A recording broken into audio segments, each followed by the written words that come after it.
মা জানে না গত 24 ঘন্টায় তার ছেলেটা কি করছে, বাবা জানে না গত 24 ঘন্টায় তার ছেলেটা কোত্থেকে গেছে, কোথায় কি করছে, বাপের খবর নেই।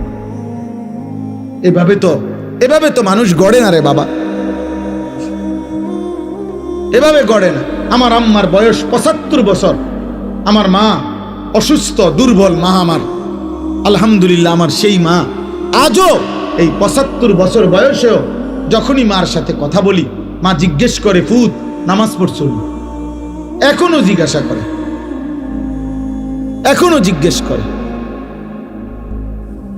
আমার পড়ালেখার পুরা জীবন আমার মনে আছে, আমার বাবা, আমার মা, আমার বড় ভাই আমার দিকে পুরাপুরি নজর রাখছে।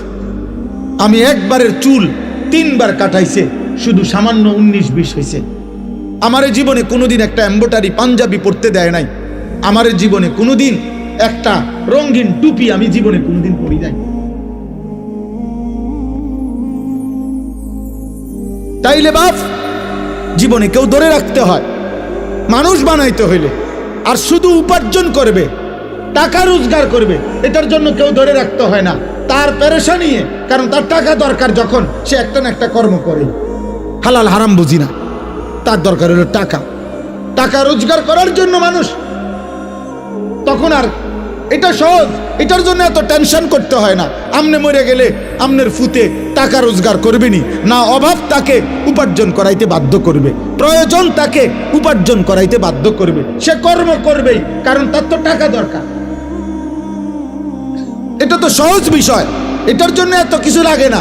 কিন্তু মানুষ বানাইতে হইলে, চরিত্রবান বানাইতে হইলে, উত্তম আখলাকওয়ালা বানাইতে হইলে, আখিরাতের মুক্তির জন্য বানাইতে হইলে ধরে রাখতে হয়, টেনে ধরতে হয়, দিন শিখাইতে হয়, আখিরাত শিখাইতে হয়, জোর করে নামাজ পড়াইতে হয়।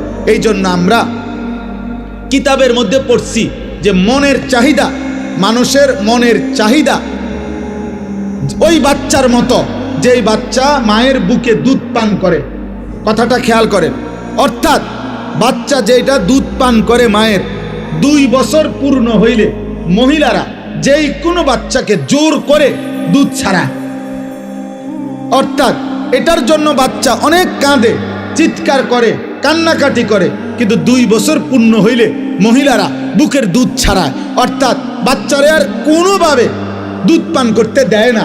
এটা যদি 2 দিন, 5 দিন, 15 দিন মহিলা জোর করে যদি চেষ্টা না করে, এই বাচ্চা কিতাবে লিখছে, এই বাচ্চা 12 বছরও যদি হয়ে যায়, মহিলা যদি জোর না করে তার দুধ না ছাড়ায়,